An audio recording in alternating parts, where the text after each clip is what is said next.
सरस्वती देवी नमः। श्री सीताराम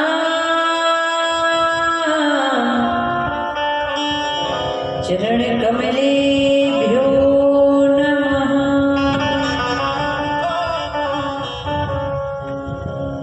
राम कथा के रस केवल भक्ति रास मत धीर। आयुष्वासन लीजियो तेज पुंज कपिवीर। बोलिए श्री हनुमंत लाल जी महाराज की जय।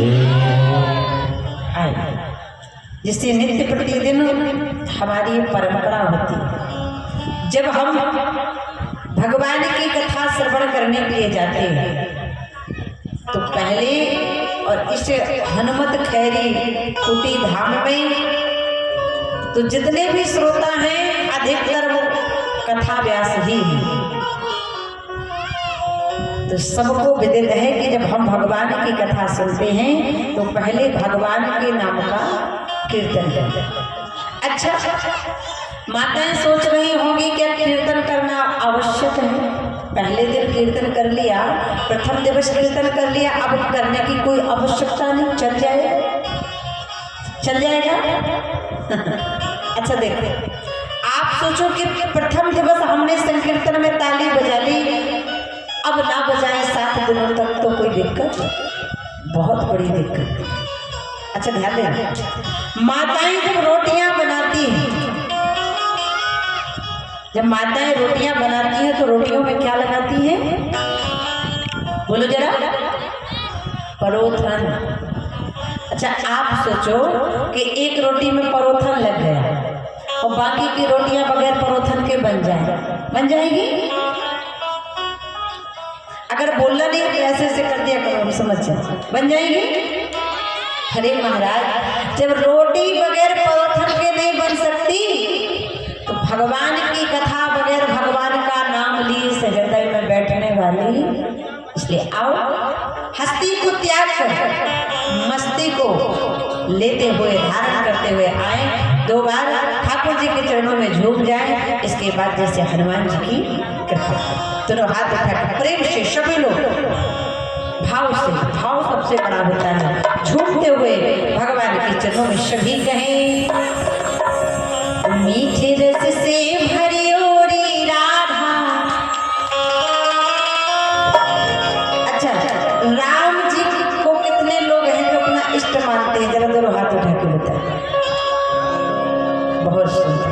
और जितने लोगों की राम नाम लेने की परंपरा हो ना, केवल वही लोग ताली बजाना, और जिसकी परंपरा ना हो तो 7 दिनों में हम किसी की परंपरा नहीं तोड़वाने वाले हैं।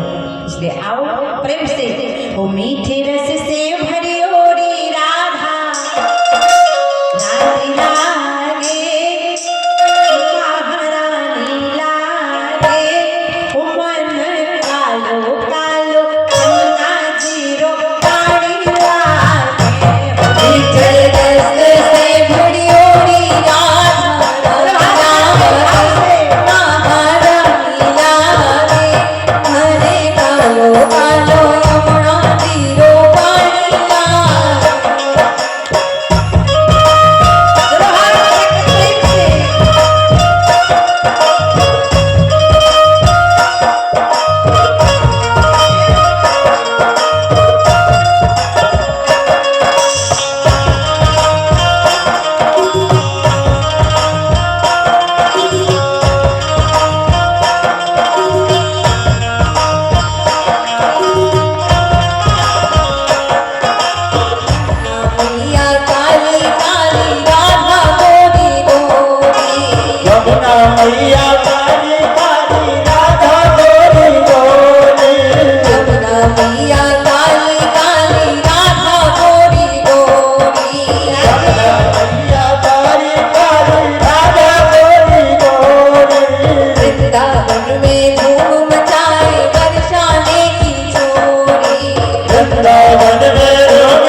बड़े भाव के साथ सभी ने भजन किया, क्योंकि भजन करना बड़ा जरूरी है।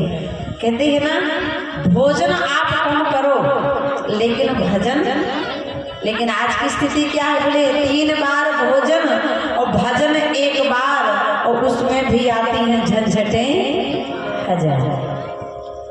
परब्रह्म परमात्मा प्रभु श्री सीताराम जी के चरणों में प्रणाम।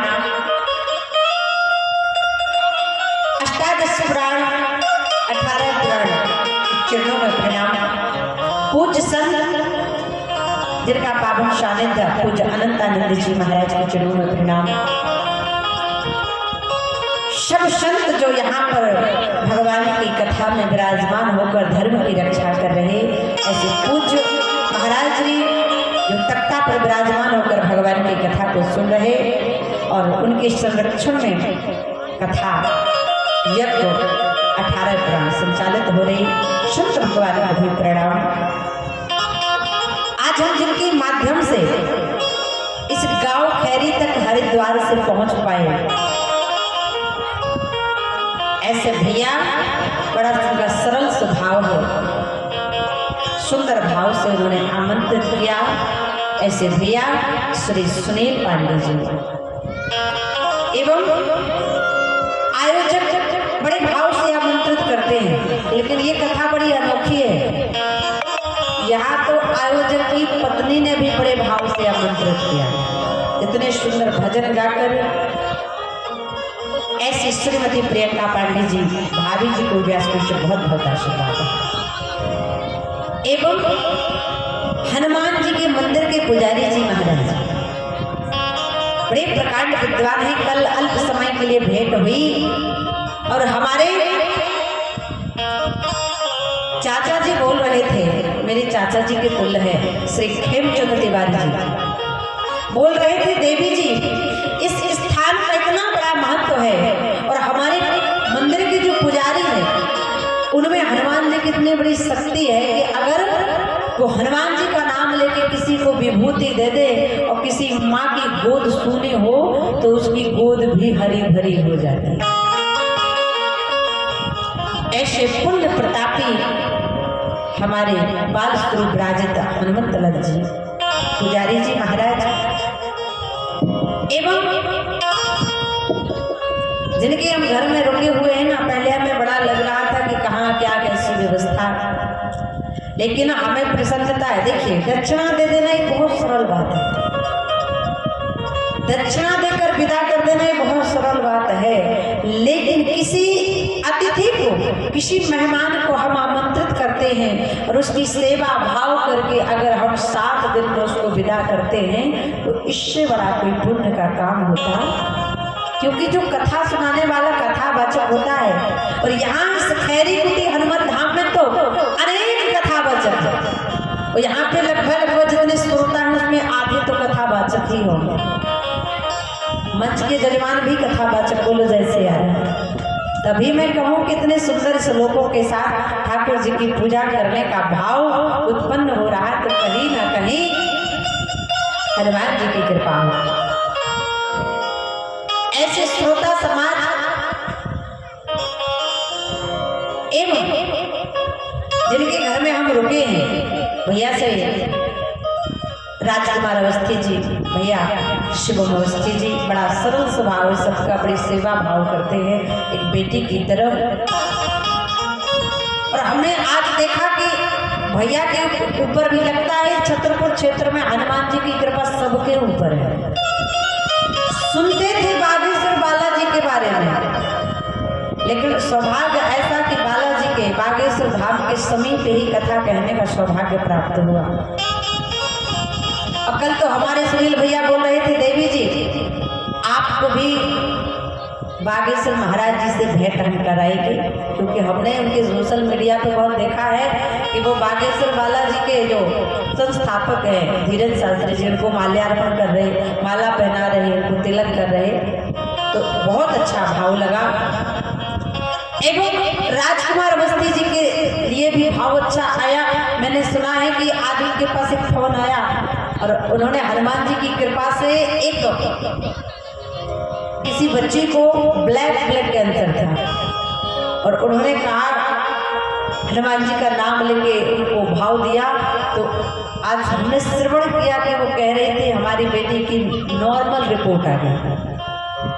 तो लगता है पूरे क्षेत्र पर ही हनुमान जी की कृपा है और ऐसी कृपा सदा आप लोगों पर बनी रहे, जिससे कि संसार का कल्याण भी होता है। ये पंडाल बहुत अच्छा, मंच बहुत अच्छा, साउंड सर्विस भी बहुत अच्छी, और रामलला जी का मंदिर जो बना है बहुत अच्छा है। यज्ञशाला का तो कहने क्या पूरी एकदम पक्की बनी हुई है। कितना भी पानी गिरे आंधी आए तूफान आए यज्ञ में कोई अवरोध उत्पन्न नहीं हो सकता। लेकिन अगर आप लोग यहाँ पर उपस्थित नहीं हुए होते कथा श्रवण करने के लिए तो प्रांगण की शोभा, जैसे आज भैया बता रहे थे अभी सुनील पांडे जी की आज देवताओं का आगमन हुआ, और जहाँ देवता पहुंच जाते हैं वहाँ इंसानों का कोई काम, क्योंकि देवताओं के तेज को मनुष्य सहन नहीं कर सकता। और आज आप लोग ये मत सोचिए कि बहुत आंधी आया तूफान आया हमारा पर्दा गिर गया लाइट बंद हो गई, नहीं, ये बहुत बड़ी हनुमान जी की कृपा है। और दूसरी बात हनुमान जी के होने का, इस यज्ञ की संरक्षण करने का एक इशारा है, संकेत है कि मैं यहाँ पर हूँ। इसलिए हनुमान जी ने अपनी उपस्थिति बताई है कि यहाँ सबकी रक्षा करने के लिए बैठा। इसलिए भरे भाव के साथ जितने भक्त आए उन सभी को सिया राम ने समझ के मैं प्रणाम करती हूँ। बहन पूजा जी, समस्त कलाकार बंधुगण, आए हुए माताएं बहने, सिया राम ने सब जग जाने करहु प्रणाम चुन आए। अब भगवान की बड़ी परम मंगलमयी कथा, द्वितीय दिवस की कथा में हम प्रविष्ट हों। कल कथा में माता सती ने भगवान शंकर की बात नहीं मानी और परीक्षा लेने के लिए गई, और भगवान शंकर ने सती जैसी नारी का परित्याग कर दिया, क्योंकि सती जी ने अपने पति से झूठ बोला। जब सती जैसी नारी का त्याग हो गया तो हम और आपकी तो कोई औकात ही नहीं। हमसे प्रतिदिन कितने पाप होते हैं, माताओं से प्रतिदिन 5 पाप होते हैं। जब वो झाड़ू लगाती है तो उसमें कई जीव होते हैं, वो मर जाते हैं। पोछा लगाती है तब कई जीव मर जाते हैं। चूल्हा जलाते हैं तब कई जीव मर जाते हैं। ऐसे करके 5 पाप प्रतिदिन माताओं से होते हैं। इसलिए माताओं को व्रत रखाया जाता है, कहीं सोमवार का, कहीं गुरुवार का, कहीं शुक्रवार का, जिससे कि पापों का क्षरण होता है। आज भगवान शंकर ने मन ही मन पत्नी सती का त्याग कर दिया। माता सती को आभास तो हो गया कि मेरे पति ने मेरा त्याग कर दिया। भगवान समाधि में चले गए। 87,000 वर्ष बाद जब समाधि खुली तो बाबा ने क्या कहा? अच्छा ध्यान देना, 87,000 वर्ष के बाद जब भगवान की समाधि खुली तो भगवान ने नाम किसका लिया? तुलसीदास जी बता रहे हैं कि बीते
पिताजी लोग वो जब सुबह बिस्तर से उठते थे तो वो भी राम नाम ही लेते थे।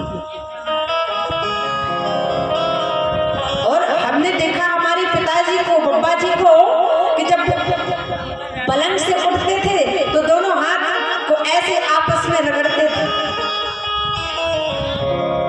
और दोनों हाथों को रगड़ के मंत्र बोला करते थे, क्रांते वस्ते लक्ष्मी कर्मध्ये सरस्वती कर्मूलेत गोविंदा प्रभाते कर।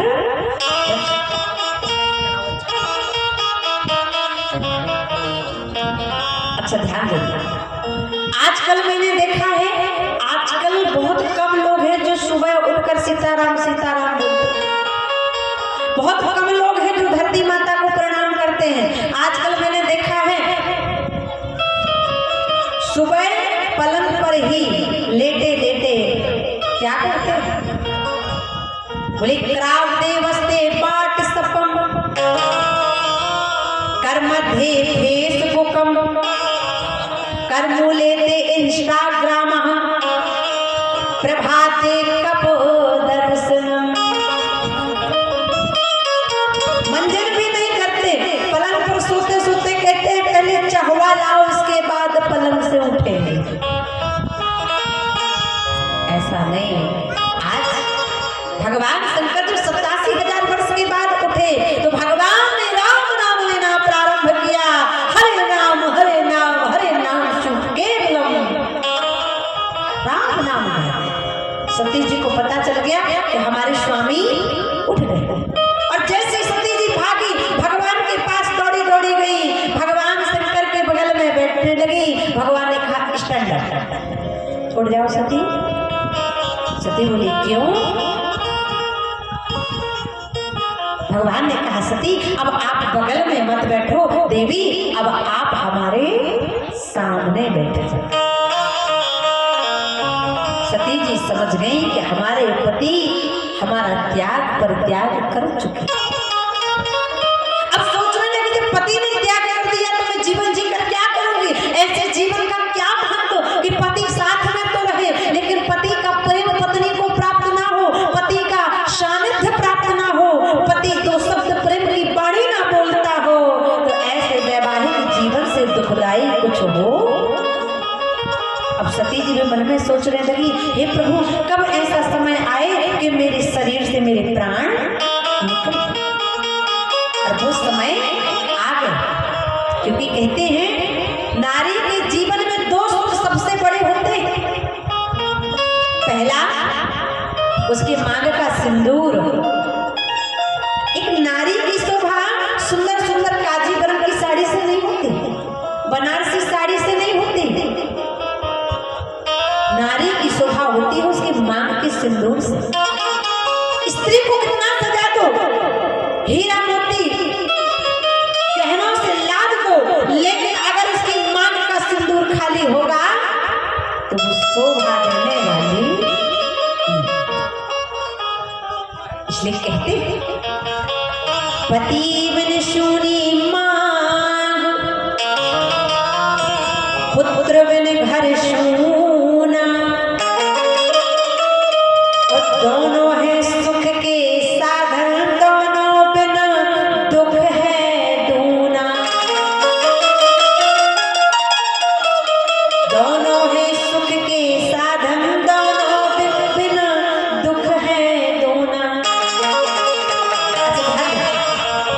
कहते हैं संसार में हर पत्नी के दो पति होते हैं। अब आप कहोगे देवी जी बोल रही हैं कि पत्नी के दो पति होते हैं। हाँ, अरे जिन माताओं के पति नहीं है ना वो माताएं दुखी ना हो। क्यों? क्योंकि हर स्त्री के दो पति होते हैं। एक पति होता है नरपति, जिसका पाणी ग्रहण संस्कार हमारे माता पिता करते हैं और किसी कारणवश वह पति शरीर त्याग देता है, तो फिर उस स्त्री की रक्षा दूसरा पति करने लगता है। वो दूसरा पति कौन है? अरे विधवा विधवा सब कहत विधवा होती नाय, जगत पति सबका पति तो बस विधवा। जब नरपति नष्ट होता है तो उस स्त्री की रक्षा फिर दूसरा पति करने लगता है, और वह पति कौन है? कहते हो ना, आप सभी कहते हो, क्या कहते हो? कि तुम हो एक गोचर, उस सबके प्राणपति, और किस विधु मिलो दया में तुमको मैं कुमति। ओम जय जगदीश हरे। फिर उस स्त्री की रक्षा प्राणपति परमात्मा करने लगता है। आज सती जी के मन में आया, हमारे पति ने हमारा त्याग कर दिया, अब मैं जीवन जी कर क्या करूंगी? अब तो हे प्रभु ऐसा कोई यत्न करो कि मेरे शरीर से प्राण खुद ब खुद निकल जाए। उस समय आ गया, महारानी सती के पिता दक्ष ने यज्ञ किया, सबको बुलाया, लेकिन बाबा भोले को नहीं बुलाया। ध्यान देना, भोलेनाथ जैसा ना कोई देवता हुआ ना कभी होगा।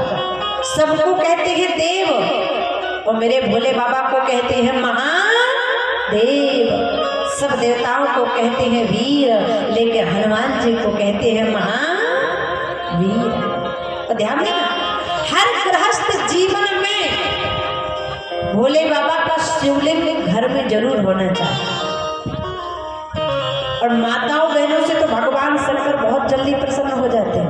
एक लोटा जल भी चढ़ा देती हूँ तो प्रसन्न हो जाते हैं। एक बार क्या हुआ, एक बार भगवान शंकर के मंदिर में एक चोर गया। अच्छा एक बात बताओ, भगवान का शिवलिंग कितने लोगों के घर में? जरा हाथ उठा के बताओ। बहुत सुंदर, तुलसी घड़ा सबके घर में। एक बार भगवान शंकर के मंदिर में एक चोर गया। चोर का काम क्या है? भजन करना। चोर का काम है चोरी करना।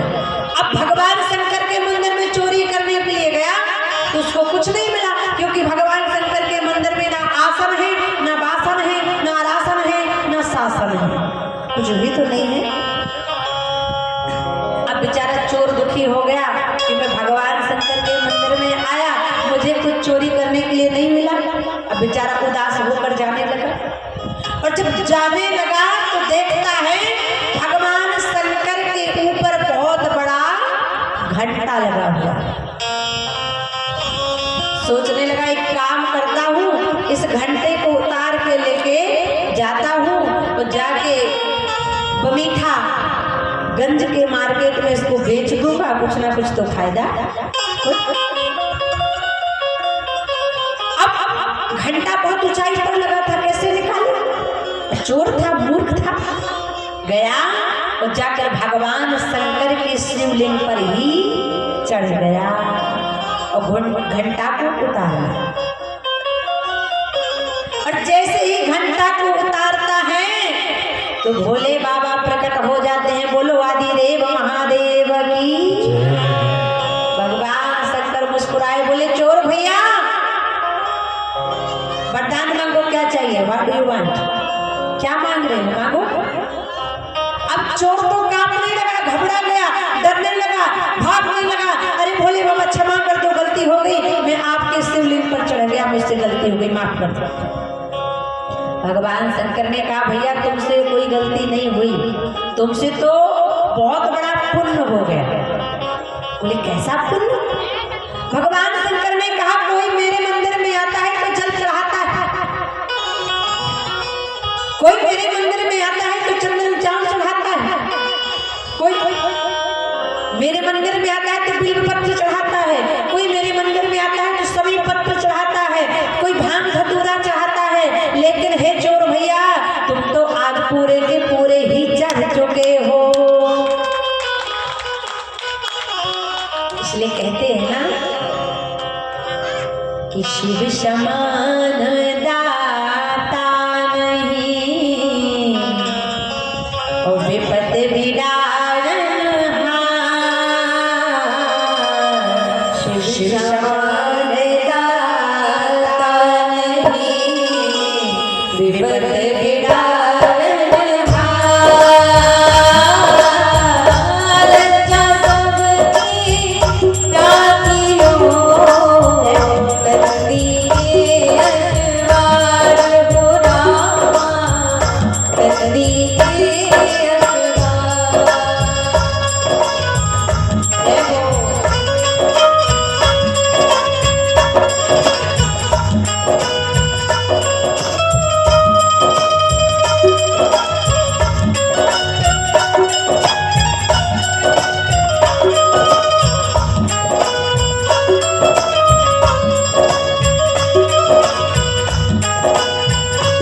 अब बताइए, यहाँ तो कथा चल रही है लेकिन पीछे के कई लोगों ने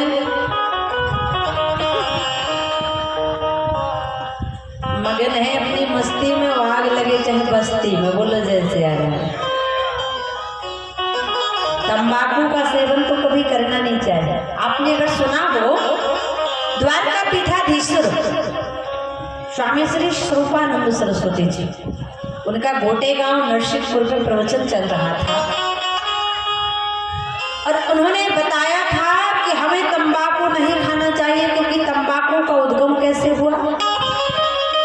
लेकिन एक बार जब देवासुर संग्राम चल रहा था ना, तो देवासुर संग्राम में कामधेनु गाय का कान इंद्र के वज्र से कट गया था। तो जब कामधेनु गाय का कान कटा था, तो गाय के कान से रक्त की बूंदें पृथ्वी पर पड़ी और जब गाय के रक्त की बूंदें पृथ्वी पर पड़ी तो उससे तंबाकू का पौधा उत्पन्न हो गया। तो हम कहते हैं गावो विश्वस्य मात्रा, गाय विश्व की माता है और खाते। इसलिए आज से द्वितीय दिवस की कथा में संकल्प कीजिए, रामलला की प्राण प्रतिष्ठा होने वाली है, बालाजी विराजमान है। संकल्प कीजिए कि आज के बाद ना हम तंबाकू खाएंगे, ना हम राजश्री गुटखा खाएंगे। जरा हाथ उठा के बताए कौन बंद करेगा। माताएं भी हाथ उठा रही, आप भी खाते हो? बोलो हनुमान जी महाराज की। इसलिए मन से व्यसन का त्याग करें, क्योंकि कहा गया है कि मन के मंदिर में प्रभु को बिठाना। देखो, बाहरी रूप से तो अपने घर में ठाकुर जी को बिठा के उनकी पूजा कर लेना सरल है ना, लेकिन मन में बिठाना बड़ा कठिन है। और भगवान कहते हैं तुम तन से रहो ना रहो, लेकिन मन से तुम्हारा होना। इसलिए कहा गया है कि मन के मंदिर में अब प्रभु को बिठाना। बात हर एक के बस की नहीं है, प्रभु को बिठाना। बात हर एक के बस की नहीं है। दोनों हाथ उठा के ताली बजाते हुए प्रेम से, ताली बजाने से रोग भागता है, बीमारी भागती है।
मन में विचार किया कि जब मेरे पति ने, स्वामी ने मेरा परित्याग कर दिया तो अब मैं इस शरीर का कब परित्याग करूं। उसी समय दक्ष प्रजापति ने यज्ञ किया, सबको बुलाया, भोले बाबा को। और सती माता बोली, हे प्रभु, हमारे पिताजी यज्ञ कर रहे हैं, उन्होंने सबको बुलाया है, तो चलिए हम लोग ही चलते।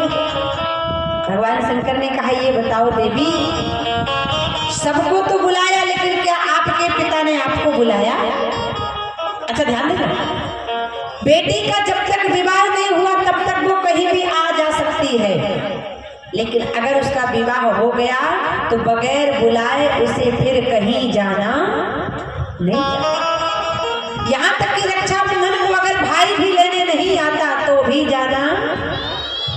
आज भगवान शंकर ने समझाया, देवी, आज आपके पिता ने जानबूझकर हमें आमंत्रित नहीं किया, आपके पिता ने जानबूझकर हमारा अपमान करने के लिए हमें आमंत्रित नहीं किया, क्योंकि एक बार ब्रह्म सभा लगी थी, आपके पिता दक्ष प्रजापति आए, सबने उनको खड़ा होकर प्रणाम किया, मैंने बैठकर ही प्रणाम किया, तो आपके पिता को लगा कि शंकर ने मेरा अपमान कर दिया, और आज उसी अपमान का बदला लेने के लिए आपके पिता ने सबको आमंत्रित किया, लेकिन मुझे आमंत्रित, इसलिए आप मत जाओ। अब सती जी दूसरी गलती करने लगी, कहने लगी, बाबा मैं तो जाऊंगी, और पिता के घर में बेटी को आमंत्रण की क्या आवश्यकता, मैं तो जाऊं। सती जी नहीं मानी, और आज कहती है, बाबा पिता भवन उत्सव परम, जो प्रभु आए सो होए, सो में जाऊं कृपायतन सादर देखन सोए। हे भोले बाबा, आप कृपा कर दो, मैं चली जाऊं। भगवान ने कहा मत जाओ, आपके पिता ने नहीं बुलाया, बगैर बुलाए नहीं जाना चाहिए। सती नहीं माने, आगे आगे चली, श्रृंगी भृंगी को भगवान ने साथ में भेज दिया। अब माता सती जब पिता के यज्ञ में गई तो देखा यज्ञशाला सजी हुई है, विष्णु के नाम का चंदन वार है, ब्रह्मा के नाम का चंदन वार है, अग्नि के नाम का चंदन वार है, वरुण के नाम का बंधन वार है, इंद्र के नाम का बंधन वार है, लेकिन भोले बाबा के नाम की एक सुपारी भी नहीं रखी। और कहते हैं माताएं बहनें हर चीज बर्दाश्त कर सकती हैं, लेकिन पति का अपमान, ये माताएं बहनें दो चीज कभी बर्दाश्त नहीं कर सकती। पहला, एक पति का अपमान, और दूसरा सौतन। पति अगर गरीब है ना, ये माताएं बहनें सारी जीवन को गरीबी में गुजार देंगी, एक धोती पहनकर जीवन जी लेंगी, एक टाइम के भोजन में जी लेंगी, लेकिन ये माताएं बहनें सौतन बर्दाश्त करने वाली। अच्छा बताओ, सौतन कोई बर्दाश्त कर सकता है? पीछे की मैया कह रही, मैं, अरे मैया बड़ी भोली है तू, सौतन कोई बर्दाश्त करने वाला, क्योंकि एक मयान में दो तलवारें नहीं रह सकती, एक बिल में दो सर्प नहीं रह सकते, ठीक इसी प्रकार एक घर में दो पत्नियां भी रहने वाली। सती माता ने पति का अपमान देखा। आज माता सती को देखकर सब मुस्कुराने लगी, जितनी बहनें थी सब मुस्कुराने लगी। अरे देखो देखो, इनको तो किसी ने बुलाया नहीं, पिताजी ने आमंत्रित भी नहीं किया, लेकिन सती बगैर आमंत्रित किए ही आ गई। सब मुस्कुराती हैं, लेकिन कहती है कि माँ का जो हृदय होता है ना, वो बड़ा कोमल होता है। सब बहनें देखकर अट्टहास कर रही थी, ठिठोली कर रही थी, लेकिन एक माँ बड़ी दयालु होती है। बाबा लिखते हैं मालिक कि सादर भले मिली एक माता, सादर भले मिली एक माता, भगनी मिली बहुत मुस्काता, भगनी मिली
मैंने देखा है ना, जो हमारे गुलाबी कलर का कुर्ता दादाजी पहने हुए हैं, मैं आधी चौपाई बोलती हूँ तो वो पूरी चौपाई पहले बोल देती।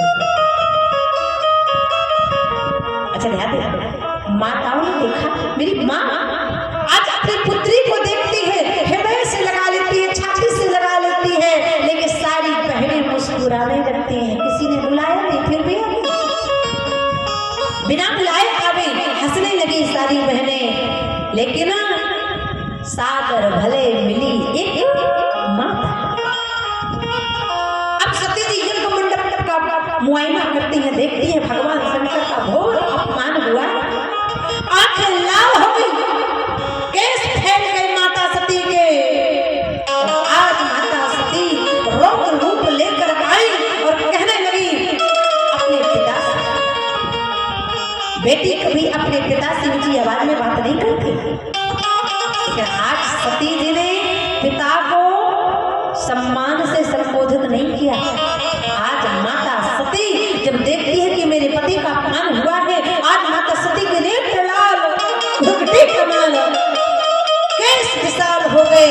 माता सती ने कहा, रे दुष्ट मूर्ख दक्ष, अरे तूने शिव की महिमा को नहीं जाना, मेरे स्वामी का अपमान किया। तेरे द्वारा मेरा ये शरीर है, अब मैं तेरे ही दिए शरीर को तेरे ही इस यज्ञ में जलाकर भस्मीभूत कर दूं। भगवान शंकर का अपमान सती माता बर्दाश्त नहीं कर पाई, प्रचंड रूप धारण किया और रोने लगती है। नेत्रों से आंसू निकल पड़े माता सती। यज्ञ मंडप की वहां पर पद्मासन लगाई और भगवान से माता सती प्रार्थना करती, ये मेरा जीवन निरर्थक चला गया, मैंने अपने पति की आज्ञा का पालन नहीं किया, मैंने पति से मिथ्या वचन कहे, झूठ बोला, अब मैं शरीर को त्यागने वाली हूँ।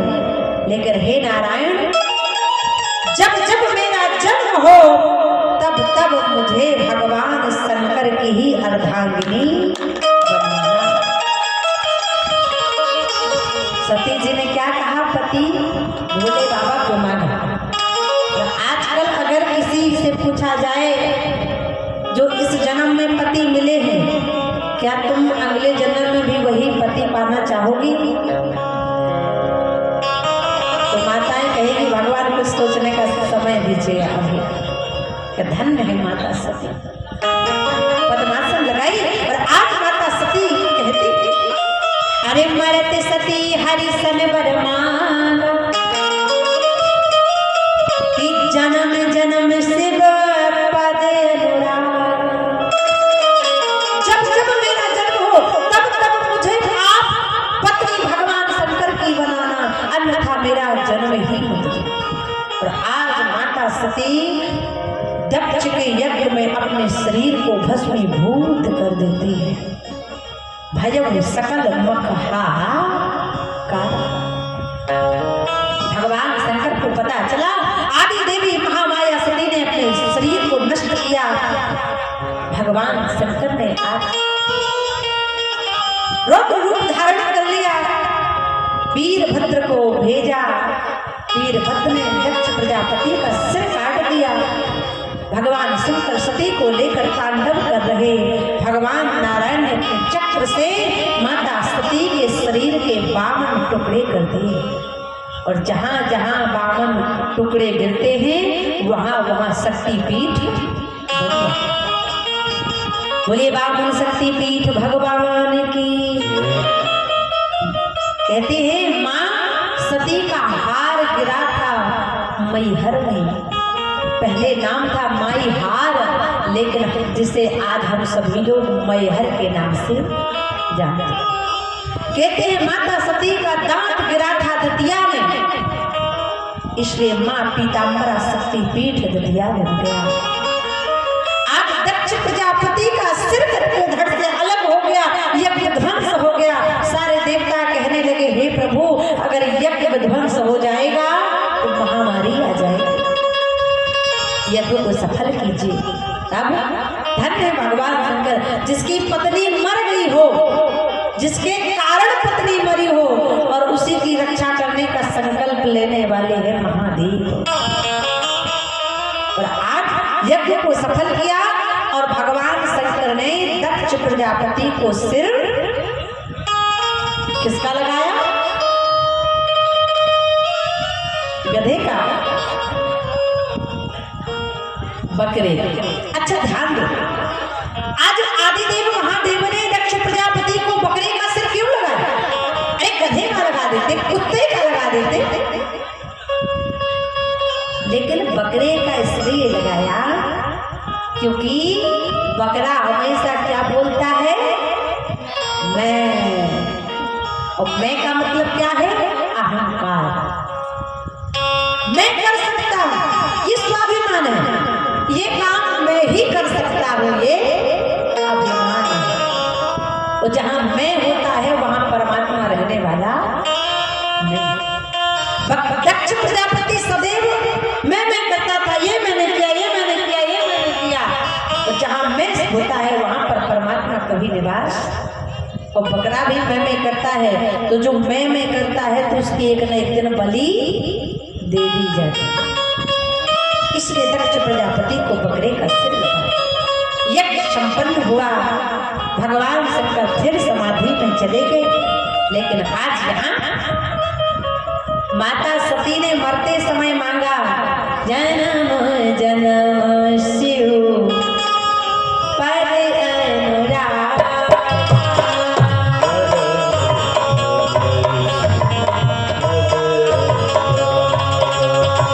सती जुटा जी दक्ष माँ के देहा,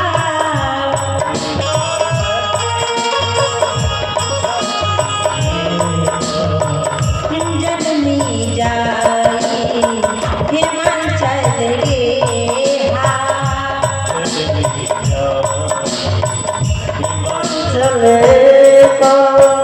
आज महाराज जब मरते समय सती जी ने कहा कि पत्नी बनाना भोले बाबा की, तो आज माता सती का अवतार हो गया, जन्म हो गया। कहाँ? बोले पार्वती माता की। राजा हिमांचल की यहाँ पुत्री के रूप में माता प्रकट हो गई। अच्छा ध्यान, यही कारण हिमगिरी ग्रह जाई और जन्मी पार्वती तनु पाई। अच्छा, राजा हिमांचल ने देखा कि हमारे घर में बेटी हुई है। ध्यान देना, राजा हिमांचल ने देखा कि हमारे घर में बेटी हुई है, तो राजा हिमांचल ने ढोल बजवाया, नगाड़े बजवाए, धुंदुभी बजवाई। आजकल कितने लोग हैं कि जिनके घर में बेटी होती है तो वो बैंड बाजा ही बजवाते हैं? बताओ जरा, हाथ उठा।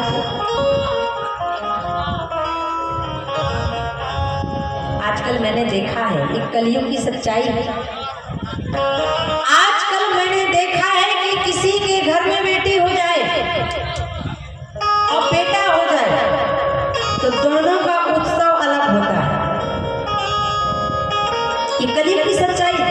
आजकल मैंने देखा है कि अगर किसी को पता चले कि हमारी पुत्रवधू को, पुतोहू को, कन्या को, हमारी बहू को बेटा हो गया, तो इतना प्रसन्न होता है, इतना प्रसन्न होता है, हॉस्पिटल जाता है और नाती को गोद में लेके करता है हुलुलुलु हुलुलुलु हुलुलुलु। और वही पता चल जाए कि हमारी बहू को बेटी हो गई तो 440 वोल्ट का करंट लग जाता है। कहते हैं बेटियां बेटों से लाख गुना अच्छी होती हैं। बोले किन बेटों से? बोले भजन करत लड़की भली भलो न भरिया पूत, अरे सबरी गई बैकुंठ में और धुंधकारी भयो भूत।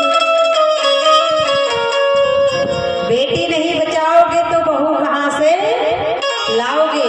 और बेटियों को मारते जाओगे ना तो फिर बिहार और उड़ीसा के चक्कर लगाओगे। इसलिए कलयुग में 3 गंगा और गौरी। कन्या को हम नवरात्रि में पूजते हैं ना, अरे कन्या तो सर्वदा पूजनीय होती है, वह किसी भी वर्ग की कन्या। इसलिए कलयुग में संकल्प करें गाय गंगा गौरी की रक्षा करने का। आज राजा हिमांचल ने देखा कि बेटी हुई, बड़ी प्रसन्न हो। आपके घर में भी बेटी हुआ करे ना तो ताली बजाया करो, अगर बैंड नहीं बजवा सकते तो ताली बजाओ, खड़क खंभ बजाओ, घंटी बजाओ, शंख बजाओ, क्योंकि बेटी का स्वागत अगर हंस के करोगे तो आपके घर को धन से भर देगी, और उदास मन से करोगे, रो के करोगे तो फिर आपके घर को दुखों से भर देगी। इसलिए बेटी का सम्मान करें। बोले लक्ष्मी नारायण भगवान की। आज राजा हिमांचल ने बैंड बाजा सब बजवाए, पार्वती जी का जन्म हुआ। बोलो पार्वती मैया की। अभी पार्वती जी का जन्म हुआ है और कुछ ही देर बाद पार्वती जी का विवाह होगा। अच्छा, कितने लोग चाहते हैं कि जल्द से जल्द पार्वती जी का विवाह हो जाए? जरा दोनों हाथ उठा के बताइए। बहुत अच्छा। अब जितने लोगों ने हाथ उठाया है ना, उतने लोगों को नाचना भी पड़ेगा।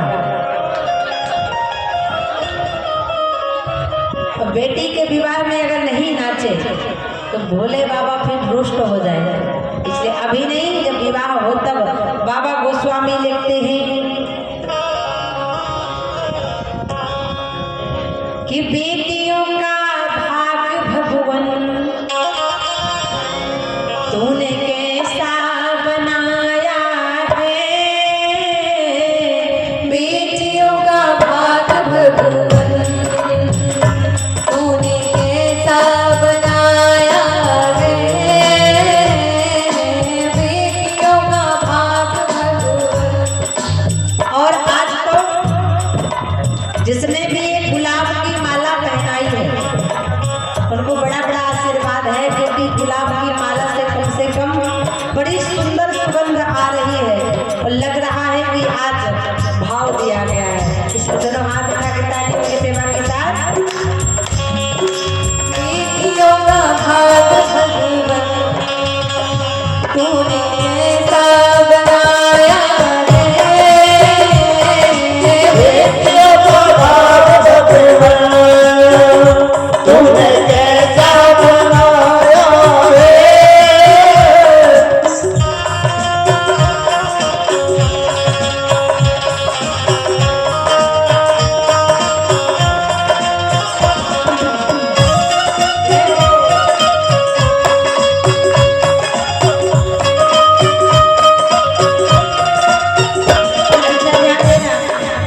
बेटी चाहे त्रेता की हो, बेटी चाहे कलयुग की हो, बेटी चाहे सतयुग की हो, बेटी चाहे द्वापर की हो, लेकिन जितना संकट आया किसके ऊपर?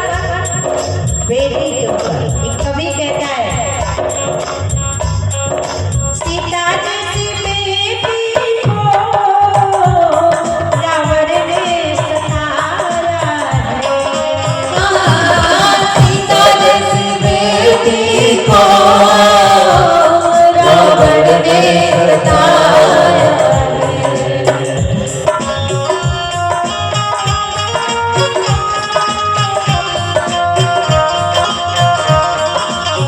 और आदि देवी महामाया जगदम्बा मां जानकी गर्भ अवस्था में उनके पति ने उनको ऐसे रास्ते पर छोड़ा जहाँ पर 7 रास्ते थे और उन्हें पता नहीं कि मैं जाऊं तो कहाँ जाऊं।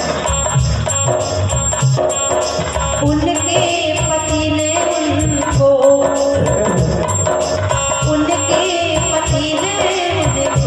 जंगल में भगाया है, उनके पति ने उनको जंगल में भगाया है,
तो कलयुग की बेटी को कौन सता रहा है? कलयुग की बेटी को दहेज ने सताया है। कलयुग की बेटी को दहेज ने सताया है। और तो आज कलयुग की बेटियों के साथ क्या हो रहा है? उनके पति ने उनको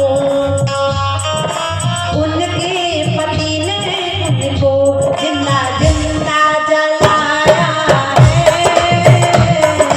उनके पति ने उनको जिंदा जिंदा जलाया है।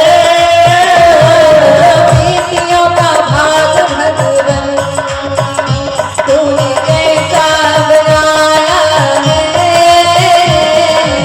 बेटियों का भाग भगवन तूने कैसा बनाया है। बेटियों का भाग भगवन तूने कैसा बनाया है। बेटियों का भाग भगवन तूने कैसा बनाया है। बेटियों का भाग भगवन तूने कैसा बनाया है। बेटियों का भाग भगवन तूने कैसा बनाया है। बेटियों का भाग भगवन तूने कैसा बनाया है। बेटियों का भाग भगवन तूने कैसा बनाया है। बोले लक्ष्मी नारायण भगवान की। कहते हैं लायक ही से कीजिए ब्याह बैर और प्रीत। आज माता पार्वती का जब जन्म हुआ तो सब प्रसन्न हो गए। पार्वती जी का जन्म हुआ और जब जन्म होता है तो सबको खुशियां अच्छी लगती है। और आज तो एक बात बड़ी अच्छी लगी। एक बार क्या हुआ, ऐसे ही कथा का दूसरा दिन था, कथा चल रही थी, एक माता जी आई, कहने लगी देवी जी बहुत अच्छी कथा सुनाई आपने, इसलिए कल आपका हम निमंत्रण करते हैं, कल आप हमारे यहाँ भोजन करने के लिए आना। हमने कहा बहुत अच्छी बात है। अच्छा, भोजन से एक बात याद आ गई, जिनके यहाँ हम रुके हैं ना, राजकुमार शिवम भैया के यहाँ, आज सोनाली भाभी ने इतनी अच्छी खीर बनाई थी, इतनी अच्छी खीर बनाई थी कि हमारी पूजा दीदी 10 कटोरी खीर खा गई। आज सोफे पर बैठते नहीं मिल रहा। अच्छा ध्यान दे, जब निमंत्रण हुआ ना, भोजन करने के लिए गए तो सत्य घटना है, ये नहीं बताएंगे कहाँ की घटना है, लेकिन सत्य बात है। जब भोजन करने के लिए माता जी के घर गए तो हमने देखा वो माता जी अपने रसोई घर में चप्पल पहनकर भोजन बना रही थी और रेडियो पर गाना सुन रही थी, साजन मेरा उस पार है मिलने को दिल बेकरार। अच्छा एक बात बताओ, आप चप्पल पहनकर भोजन बनाओगी और ये फिल्मी गीत गाकर भोजन बनाओगी तो ये जो भोजन करने वाला इंसान होगा उसकी बुद्धि खराब होगी कि नहीं होगी? बोलो। हमने कहा माता जी आप चप्पल पहनी है, बोले देवी जी ये चप्पल किचन की है, बाथरूम में नहीं जाती। हमने कहा अच्छा ऐसी बात है तो इन चप्पलों को उठा के अपने सिर पर रख लो। और हमारे बाबा जी हैं, उन्होंने अनाथ आश्रम के बच्चों के लिए 101 रुपए का दान दिया है, 111 रुपए का दान दिया है। सदा सुखी रहें और आपके बाल गोपालों की खूब लंबी आयु हो। बोलिए हनुमान जी महाराज की, हरिद्वार धाम की। अच्छा ध्यान, आजकल मैंने देखा है कि कई माताएं ने भोजन बनाती है ना, रोटी को बेलती है, जब रोटी बेलती है तो सास को चिढ़ाती है और बेल करके तवे पर रखती है तो ससुर को चिढ़ाती है और तवे से निकाल कर जब गैस पर से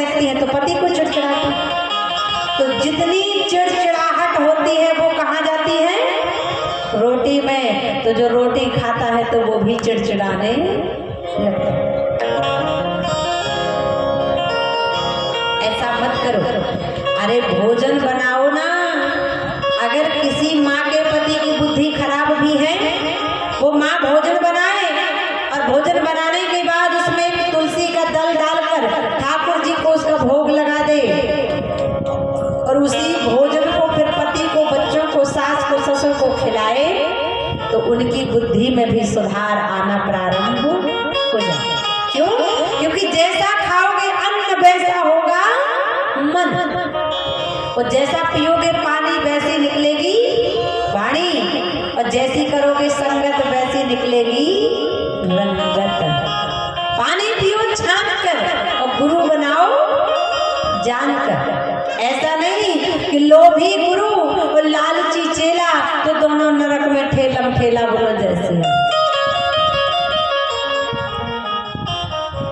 इसलिए भोजन बनाओ सुंदर भाव से, और जब भोजन बनाया करो ना तो गाया करो श्री कृष्ण गोविंद हरे मुरारी, हे नाथ नारायण वासुदेव। चप्पल पहनकर तो कभी भोजन सिद्ध करना ही नहीं। कितने अमीर हो जाओ कितने बड़े आदमी बन जाओ, लेकिन चप्पल पहनकर भोजन कभी मत बनाना, क्योंकि ये आपके पतन का मार्ग हो जाएगा। आज पार्वती जी का जन्म हुआ। नारद जी को पता चला कि नारद समाचार जब पाए, तो कौतुक ही गिर के सिधा। और नारद जी को पता चला। और आजकल नारद जी का काम कौन कर रहा है? देखो, नारद जी का काम क्या है? इधर की बात उधर करना और उधर की बात। और आजकल कलयुग में नारद जी का काम कौन कर रहा है? हमारे मीडिया पत्रकार भाई लोग। अगर ये ना हो ना तो किसी को पता ही ना चले कि हनुमत कुटी खैरी में राम कथा हो रही है, 18 पुराण हो रही है, रामलला की प्राण प्रतिष्ठा हो रही है। और मीडिया में तो सुनील भैया भी हैं। तो अगर नारद जी का काम जो चल रहा है उसका भार लेने वाले हमारे मीडिया पत्रकार भैया लोग हैं, तो इस कथा को भी हम सभी लोग मिलकर मीडिया के माध्यम से प्रसारित करें। दैनिक भास्कर, दैनिक जागरण, टाइम्स, जितने भी अखबार हैं सब में खैरी हनुमत कुटी आश्रम के 18 पुराण, राम जानकी प्राण प्रतिष्ठा, श्री राम कथा का विवरण अगर प्रतिदिन सुंदर छवियों के साथ आएगा, तो जो जनसंख्या कम है ना, जनसंख्या धीरे धीरे बढ़ जाएगी। बोलो हनुमान जी महाराज की। आज भगवान श्री हरि नारायण का नाम लेते लेते नारद जी आए, और नारद जी जब आए तो राजा हिमांचल ने कहा, प्रभु आप आ गए हो, अब मेरी बेटी का जरा भविष्य बताओ। आप आ गए हो तो हमारी बेटी का भविष्य बताइए कि हमारी बेटी को पति कैसा मिलेगा, घर कैसा मिलेगा, द्वार कैसा मिलेगा। नारद जी ने सुंदर भाव देखा और आज नारद जी कहने लगे, सुनो हिमांचल, किसेल सुलाक्षण उषुता तुम्हारी, सुनहु जे अबे अबे गुण धोई जारी, सुनहु जे अबे अबे गुण धोई जारी, सेल सुलाक्षण सुता तुम्हारी।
बोले शैल सुलक्षण सुता तुम्हारी। लेकिन किंतु परंतु जहां पर लग जाता है वहां पर काम बिगड़ने लगता है। सुन मुझे अब अवगुण विचारी, आपकी बेटी सर्वगुण संपन्न है, स्वरूपवान है, लेकिन एक अवगुण है। बोले अवगुण कौन सा? बोले आपकी बेटी का विवाह कहाँ होगा? बोले कहाँ? तो ध्यान देना, एक माँ जब बेटी का विवाह करती है तो माँ चाहती है, और पिता क्या चाहता है, बेटी क्या चाहती है। अच्छा ध्यान देना, जब पिता बेटी का विवाह करता है तो पिता चाहता है कुल अच्छा हो, और माँ चाहती हो जहाँ पुत्री का विवाह हो वहाँ धन अच्छा हो। अब पुत्री चाहती है मेरा विवाह जहाँ हो वहाँ वर अच्छा हो। आज राजा हिमांचल कहने लगे कहिए महाराज क्या अवगुण है? बोले महाराज एक अवगुण है, आपकी बेटी का विवाह कहाँ होगा, किससे होगा? बोले कहाँ होगा, किससे होगा और कैसा होगा? नारद जी ने कहा जोगी जटिल अकाम मनु उन्नगन अमंगल बेस अस स्वामी यह कहे बिलही अरे परी हंसते हंसते। आपकी बेटी का विवाह ऐसे पति के साथ होगा जो जोगी होगा, अकामी होगा, जटिल होगा, नंगा घूमने वाला होगा, शरीर में भस्मी लगाने वाला होगा, भूत प्रेतों के साथ रहने वाला होगा, शमशान में धूनी लगाने वाला होगा। रानी मैना ने कहा मैं अपनी बेटी को लेके पहाड़ से कूद जाऊंगी, लेकिन ऐसे लड़के के साथ विवाह। और आजकल तो माताएं कहती है बेटी ब्याह होगी वहां सर्व सुविधा हो जाए। नारद जी ने कहा आपकी बेटी को पति तो ऐसा ही मिलना है, लेकिन अगर आपकी बेटी भगवान शंकर के लिए तपस्या करती है तो मैं वादा करता हूँ आपकी बेटी को जैसे जैसे मैंने गुण बताए हैं वो सारे गुण भोले बाबा में हैं। अगर आपकी बेटी तपस्या भगवान शंकर के लिए करती है तो मैं वादा करता हूँ आपकी बेटी को शंकर भगवान पति के रूप में प्राप्त हो। आप जैसे भोले बाबा का नाम सुना, सती जी का जन्म पार्वती जी को याद आ गया और तत्काल कहने लगी माँ अब मैं भगवान की तपस्या करने जाऊंगी। मैना रानी बोली नहीं बेटी तुम तो महलों की रहने वाली हो, तुम नहीं जा सकती। कहने लगी आज माँ मैं देखो सकई विधि के अंका अरे व्यर्थ ले हूँ जनी माँ तू कलंक। तत्काल माता पार्वती आज जंगल चली गई। कहने लगी कि क्या तुम्हें पता है ओ मैया मेरे स्वामी मिलने वाले हैं। आप मुझे मेरे हाल पर छोड़ दो मैया, मैं तो भगवान की तपस्या करूंगी। पार्वती जी जंगल चली गई तपस्या कर। उसी समय एक तारकासुर नाम का दैत्य हुआ। अच्छा ध्यान देना, दैत्य कौन है, असुर कौन है, राक्षस कौन है? क्या जो लंका में रहते हैं वही राक्षस है? नहीं, राक्षस कौन है पता है? भगवान शंकर कहते हैं जिन मनुष्य के पास निम्न प्रकार के अवगुण पाए जाते हो समझ लेना वही राक्षस, वही दैत्य, वही असुर, वही निशाचर। बोले कौन से अवगुण? भोले बाबा कहते हैं मानहु मात पिता नहीं देवा और साधुन सन करवा वही सेवा। जिनके जिया चरण भवानी तेजा नहुन से चर सम प्राणी।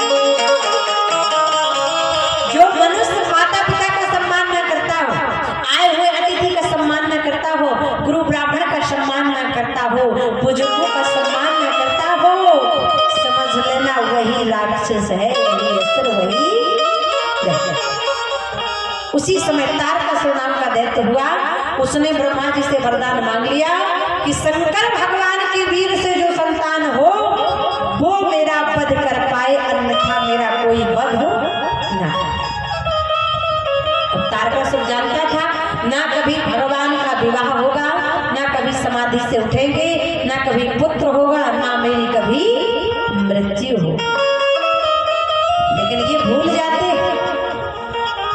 कि 7 दिन के अंदर ये जीव संसार में आता है और 7 दिन के अंदर ही इसको जाना पड़ेगा। सोमवार को जन्म हुआ, मंगलवार को बाल अवस्था रही, बुधवार को विवाह हो गया, गुरुवार को बाल बच्चे हो गए, शुक्रवार को जवानी ढल गई, शनिवार को बढ़ापा आ गया और रविवार को गोविंदाय नमो राम नाम सत्य है। आया है सो जाएगा राजा रंग फकीर, लेकिन मार्ग 2 है जाने के। कोई सिंहासन चढ़ चला, कोई बंधा। आज पार्वती जी तपस्या करने चली गई, यहाँ पर तारकासुर भयहीन हो गया। तब सब देवताओं ने मिलकर काम को भेजा। भगवान ने तीसरा नेत्र खोला, काम जलकर भस्म हो गया। सब देवताओं ने भगवान से कहा, हे बाबा हमारे ये नेत्र कुछ देखना चाहते हैं। भोले बाबा ने कहा क्या देखना चाहते हैं? बोले निज नयन देखना चाहि, नाथ तुम्हार ब्याह। हे भोले बाबा हमारे नेत्र चाहते हैं कि आपका विवाह होता हुआ देखें। अच्छा एक बात बताओ, विवाह अच्छा होता है कि खराब होता है?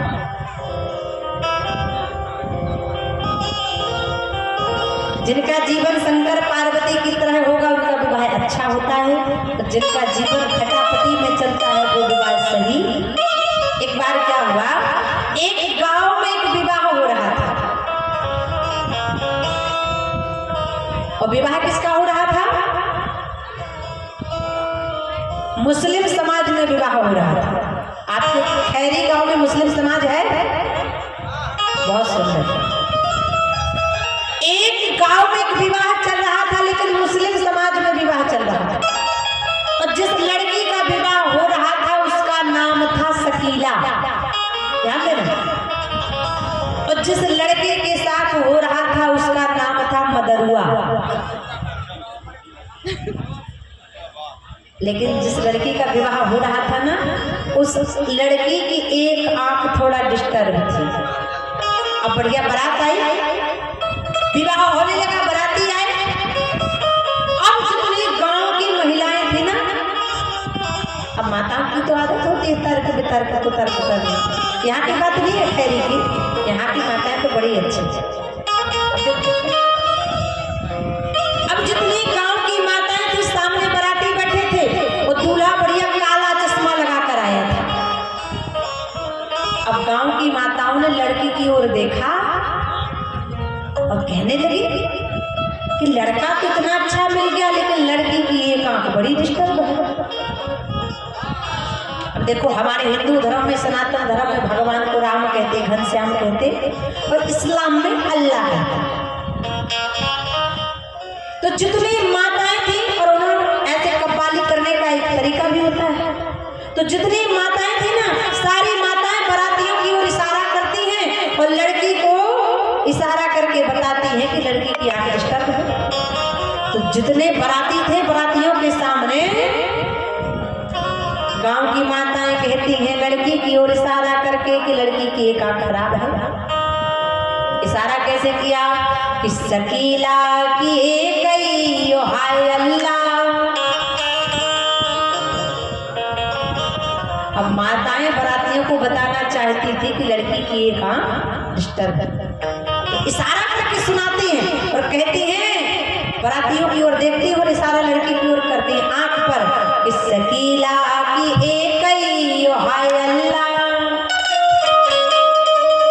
अब महाराज कहते हैं ना, विवाह 2 लोगों के बगैर नहीं हो सकता, एक पंडित जी और दूसरा नाई। और जो नाई भाई होते हैं ना वो बड़े बुद्धिमान होते हैं, क्योंकि नाई भाई के पास 36 प्रकार की बुद्धि होती है। और उस विवाह में नाई भाई भी गए थे। अब नाई भाई ने दिमाग लगाया, ये माताएं क्या गा रही हैं, और उंगली आंख पर ले जा रही हैं और बोल रही हैं कि सकीला की एक ही हाय अल्लाह। नाई ने सोचा कुछ ना कुछ तो दाल में काला। और नाई भाई गए लड़की के पास और धीरे धीरे देख लिया कि लड़की की एक आंख तो डिस्टर्ब है। अब माताओं ने फिर गाया, लड़की को इशारा किया कि सकीला की एक ही हाय अल्लाह। अब नाई भाई को पता चल गया था, तो नाई भाई ने लड़के की ओर इशारा किया जो रात में काला चश्मा लगाकर बैठा था। अब नाई भाई ने तुरंत जवाब दिया कि मदरुआ की दोई सुभान अल्लाह।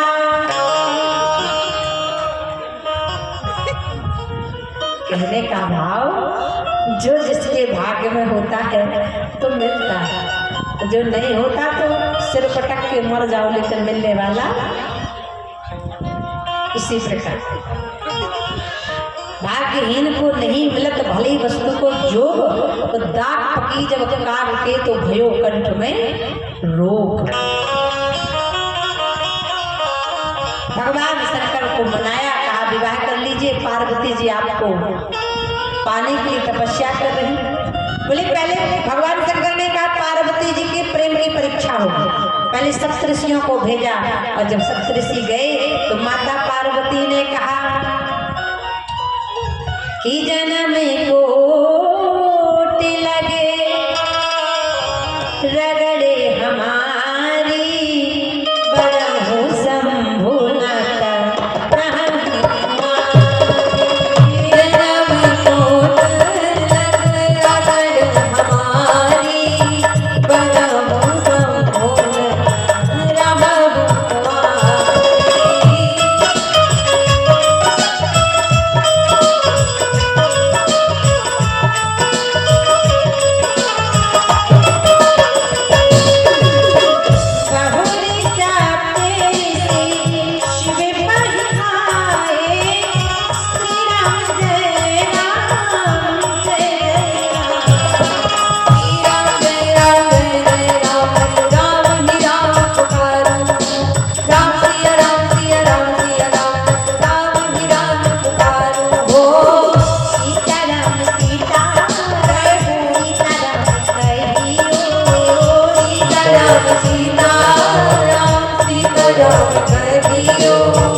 कुछ भी नहीं, हम विवाह आपका विष्णु भगवान से करा देंगे, चलिए। पार्वती जी बोली अब कहा सो कहा, अब मत कहना, क्योंकि जन्म कोट लगे रगड़े हमारी, ओ बरहु शंभु नत रहूं कुंवारी।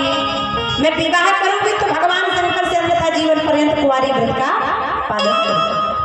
अब सप्तऋषि जी बोले भोले बाबा पार्वती जी का प्रेम सच्चा है, विवाह कीजिए। भगवान शंकर ने कहा माता पिता ने देख लिया, अब मैं खुद देखूंगा। नियम वही है, तरीका अलग है।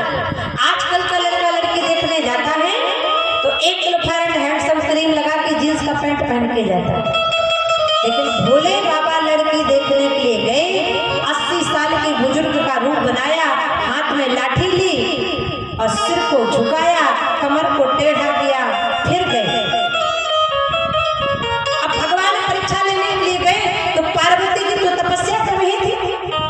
वहीं पर एक छोटा सा सरोवर था, भगवान शंकर उसमें डूब गए और कहने लगे बचाओ बचाओ बचाओ।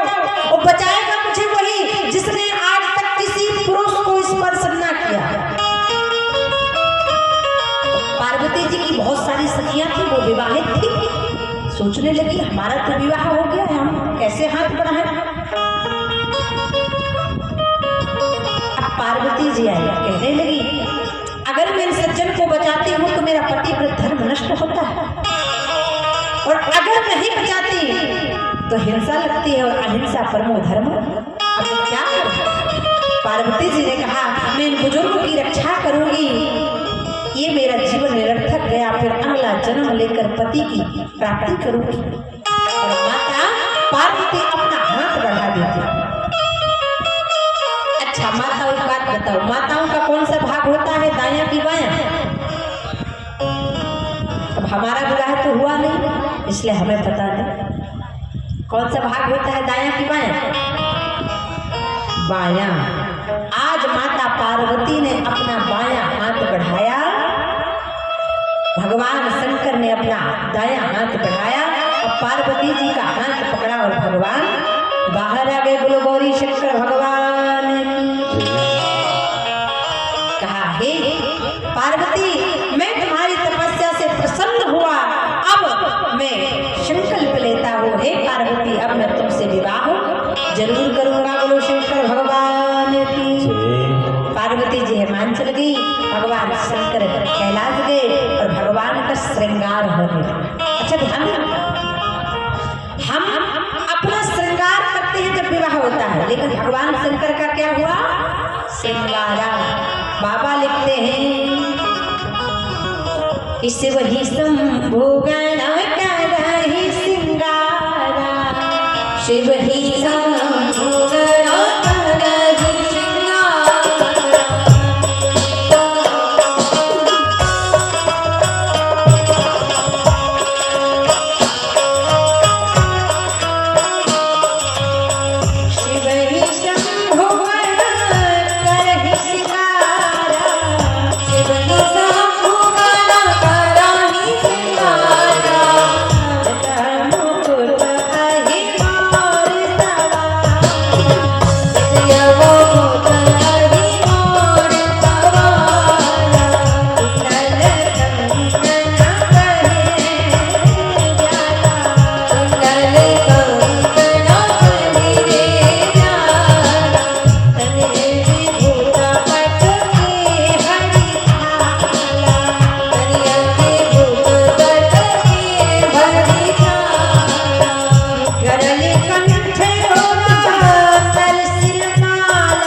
सजाया।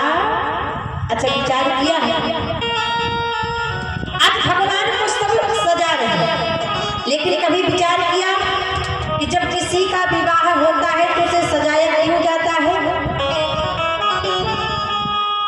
जब किसी का विवाह होता है तो उसे इसलिए सजाया जाता है, कहा जाता है कि आज जितना सजना है तो सज ले, क्योंकि पत्नी आ जाने के बाद फिर सजने संवरने का मौका मिलने वाला। और जिनके विवाह हो गए हैं उन्हें पता होगा सजने को मिलता है कि नहीं मिलता। बोलो जय श्री राम। और दूसरा इसलिए भी सजाया जाता है, बोले जब बकरे को हलाल करना पड़ता है ना तो खूब खिलाया पिलाया। भगवान का श्रृंगार भस्मी लगा दी, अही नाम का सर्व मुकुट बनाकर लगा दिया गया, मृगछाला पहनाई और मृगछाला में यज्ञोपवीत बनाकर एक भुजंग नाम का सर्प बांध दिया।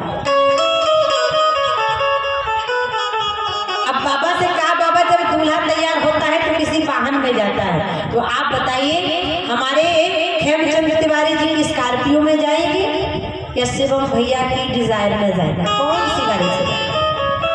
भगवान ने कहा हम तो अपने नादिया बैल पर ही जाएंगे।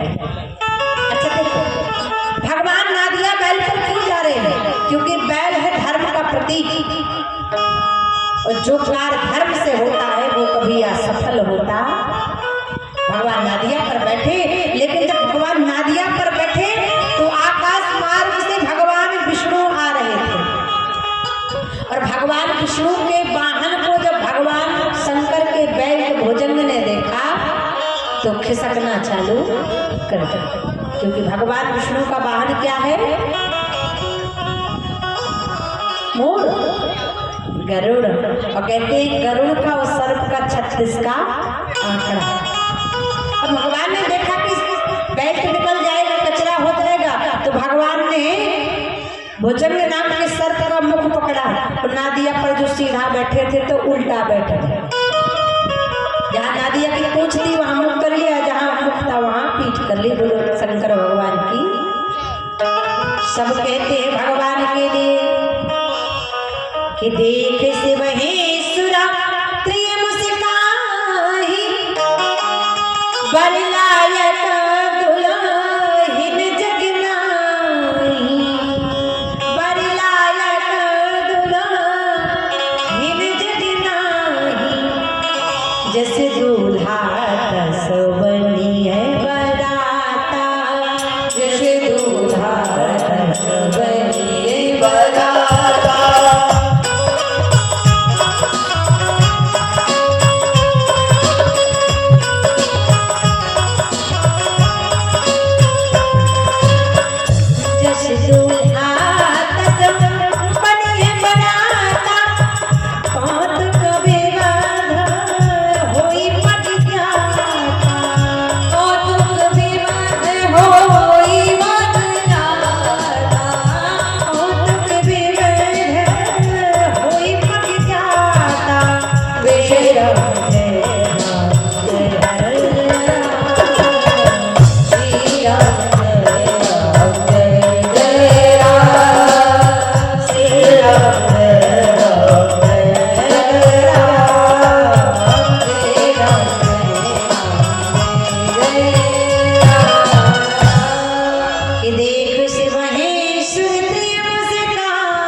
बाबा को देखा, आज सुंदर श्रृंगार भगवान शंकर का हुआ, सब भगवान को देखकर हंस रहे। अब बाबा की बारात चली जाए। अब भगवान शंकर की जब बारात जा रही, देखो भगवान ने पाउडर नहीं लगाया। अच्छा ध्यान देना, आजकल पाउडर तो हर कोई लगाता कि नहीं? इंसान को तो छोड़ो, इंसानों की बात क्या ही करना, ढोलक भी पाउडर लगाती, लेकिन भगवान ने पाउडर नहीं लगाया, ताजे मुर्दे की भस्म लगाई। क्योंकि कहा गया जीवन की सच्चाई यही है, सत्य को छिपाया गया, झूठ बतलाया गया, हमको बताया गया अलग अलग सत्य है। बचपन में बताया गया खेलो खाओ सत्य है, जवानी में बताया गया अर्थ काम सत्य है, साला में जाने पर हमको बताया इस सृष्टि के मूल में वस्तु विज्ञान सत्य है। लेकिन असली सत्य कब बताया जाता है? बोले पिंजरे का पंछी जब पिंजरे को ही छोड़ चला, तब अंत में बताया गया राम नाम सत्य है। अंत में बताया गया राम नाम सत्य। आज भगवान की बारात चली जा रही और सब भगवान को देखकर मुस्कुरा रहे। अरे ऐसा कहीं दूल्हा देखा है कि नादिया पर बैल पर उल्टा बैठा हो?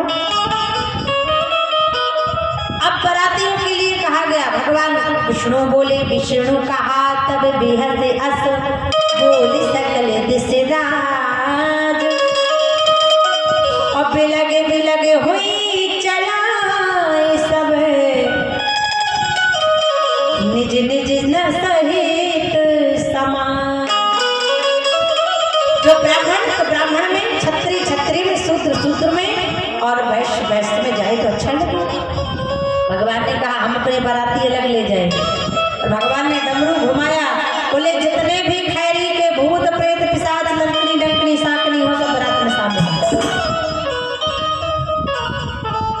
सारे भूत प्रेत आए और भगवान की बारात चली जा रही। बाबा कह रहे कि राम नाचहि गावहि। देखो अपने विवाह में कोई भूतों को बुलाता है, लेकिन यहाँ रामा नाचहि गावहि भूत परम तरंगी भूत सब। इस मैया ने भी अनाथ बच्चों को 51 रुपए का दान दिया। जय हो माँ, तेरे लल्ला की खूब लंबी आयु हो जाए। बोलो हरिद्वार धाम की। आज सुंदर भाव के साथ भगवान की बारात जैसे चली, बारात गई, सब भगवान को देख रहे। और सुंदर जब गांव में बारात पहुंची तो कहते हैं ना, बारात देखने की इच्छा दो लोगों के अंदर ज्यादा रहती है, एक बच्चों के अंदर और दूसरा बूढ़ों के अंदर। खैरी हनुमत कुटी आश्रम में राम कथा चल रही। आप किसी से कहो कि चलो कथा चल रही है, 5 बजे से कथा प्रारंभ हो जाती है और 3 घंटे बहुत सुंदर कथा होती है, चलो कथा सुनने को। तो माताएं कहेंगी आज तो तबीयत खराब है, आज नहीं, 7 दिन में किसी एक दिन चले जाओ। लेकिन अगर गांव में बारात आ जाए और आप 80 साल की बुढ़िया से कहो कि माता जी चलो कथा सुनने, तो नहीं जाएगी। और बारात आ जाए और आप कहो कि माता जी गांव में बारात आई है, दूल्हा देखना है, तो भले उस बुढ़िया के मुंह में दांत ना हो, लेकिन कहीं हो दूल्हा दो और दूल्हा देखने चली जाए। आज बच्चों को बड़ी प्रसन्नता हुई। अब बच्चे आए कि पार्वती जी के दूल्हा को देखेंगे तो सबसे पहले भगवान विष्णु मिल गए। बोले आप दूल्हा हैं? बोले नहीं नहीं हम दूल्हा नहीं, हम तो दूल्हा के बेस्ट फ्रेंड हैं। बोले राम राम राम, जब बेस्ट फ्रेंड इतना सुंदर तो दूल्हा कितना अच्छा हो। और आगे गए ब्रह्मा जी मिल गए। बोले आप दूल्हा हैं? बोले नहीं हम तो दूल्हा के ओल्ड फ्रेंड हैं। और आगे गए इंद्र मिल गए। बोले आप दूल्हा हैं? बोले नहीं नहीं हम तो दूल्हा के प्यून हैं। बोले जब चपरासी इतना सुंदर है तो फिर दूल्हा कितना सुंदर हो। अब बच्चे आगे गए, देखा वहां पर कोई नहीं, एक बाबा नादिया पर उल्टा बैठा है, दुशाला लपेट कर बिच्छू ततैये चिपकाए, कानों में, पीठ में, पेट में, पैर में, हाथ में, सिर में कंबल ओढ़े, जटाओं में भस्मी लगाए और नादिया पर उल्टा बैठा है। अब बच्चों ने सोचा कोई 10 रुपया पार्टी वाला हो। अब पूछा ओ बाबा ये बताओ दूल्हा किधर है? भगवान नहीं बोले। अब बच्चे और बंदर तो एक होते हैं। एक बच्चा गया तो भोले बाबा की जटाओं से लटक गया। भगवान फिर भी नहीं बोले। एक बच्चा गया तो भोले बाबा की दाढ़ी से लटक गया, भोले बाबा फिर नहीं बोले। अब एक बच्चा गया, उसने नादिया की पूंछ ही घुमाना चालू कर दिया और जब नादिया की पूंछ घुमाई तो नादिया ने गोबर कर दिया। एक बच्चा कहता है बाबा जी की तो गाड़ी खराब हो गई, ग्रीस निकल गया। बच्चे बड़े उत्पात। अब जब बड़ी उटपटांग हरकतें की तो भोले बाबा छड़क रुष्टा छड़क, क्रोध आ गया। जितने बिच्छू ततैये थे सब बच्चों के ऊपर फेंक दिए। सारे बच्चे भयभीत होकर जाते हैं, कोई पलंग के नीचे, कोई तख्ता के नीचे छुप जाते हैं। माताओं ने कहा क्या हुआ? बच्चों ने कहा माँ दरवाजा बंद कर लो क्योंकि इस गांव में तो साक्षात यमराज ही आ गया। ऐसा भगवान का रूप। भगवान की बारात आई, ऐसे बाराती थे, किसी के सिर ही सिर, किसी के पैर ही पैर, किसी के पेट ही पेट, किसी के पास कुछ था ही नहीं। तो ऐसे धड़क रहा था जैसे PW का ड्रम। बफर सिस्टम कर दिया। अब भगवान शंकर आए माता से विवाह करने के लिए। काली मैना आई आरती उतारने के लिए। बाबा कहते हैं वो कंचन थार सोहवर पानी, कंचन थार सोहवर पानी।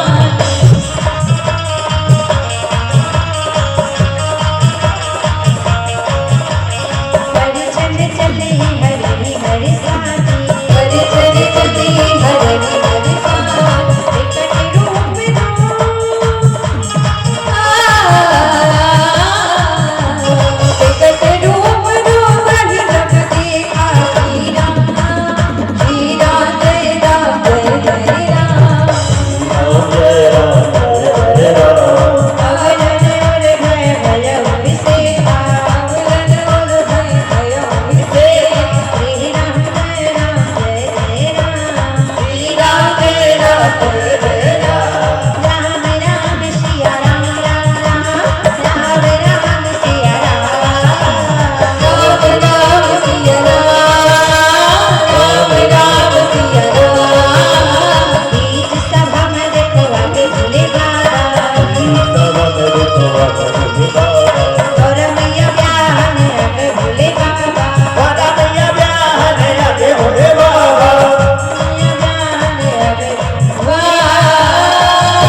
सर पर बैठा है तो मैं छोटा सा दीपक दिखाकर क्या करूँगी। हमारी सास ने देखा जगत को पतित पावन करने वाली गंगा जब हमारे दामाद के सर पर बैठी हुई है तो मैं एक लोटा जल दिखाकर क्या डाला। इसी समय रानी मैना दुखी हुई, कहते एक क्षण के लिए नारद जी आए। नारद जी ने समझाया और पार्वती का विवाह भोले बाबा से संपन्न होने लगा। बोलिए गौरी शंकर भगवान की। तुलसीदास जी बड़ा सुंदर भाव लिखते हैं। भगवान शंकर का पाणी ग्रहण संस्कार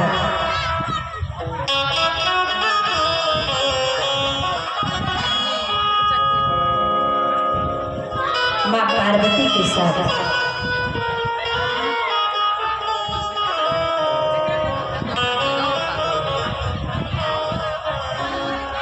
कर्पूरी गौरम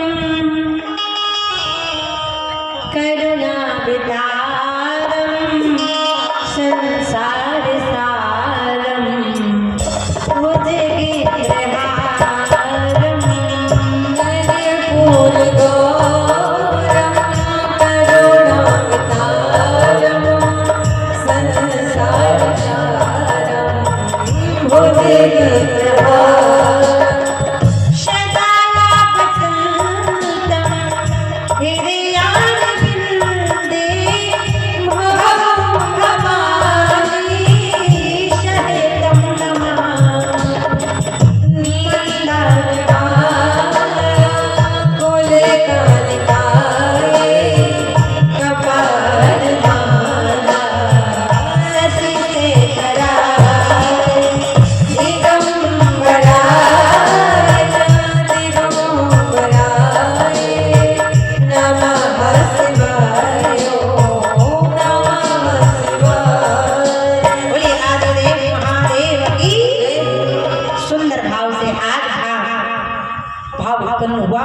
भगवती पार्वती का विवाह शंकर भगवान से संपन्न होने लगा। बोले पाणी ग्रहण जब कीन महेशा और हर से सब सकल सुरेशा। बोले गौरी शंकर भगवान। आज द्वितीय दिवस की कथा रात्रि सत्र हो गया, लेकिन कल से ठीक समय से बहुत होली बेरा से ठीक 5 बजे से कथा आरंभ होगी। आप लोग अधिक से अधिक संख्या में आइए, बहुत जनसंख्या कम रहती है। और कल की कथा में श्री रामचरितमानस की कथा में कल भगवान श्री राम का जन्म होगा। सुंदर झांकी के साथ आज भी झांकी थी, लेकिन आज जैसी कृपा भगवान की, तो कल सुंदर झांकी के साथ भगवान का यहाँ पर प्रादुर्भाव होगा। राम जी की झांकी के साथ राम जी का जन्म होगा। पटाखों के साथ इस मंच को गुब्बारों से सजा दिया जाएगा और सबको बधाई मिलेगी। और कल भगवान का जन्म है। देखो गांव में एक साधारण सा बच्चा होता है तो पूरा गांव बुलावा देने जाता है, बधाई देने जाता है।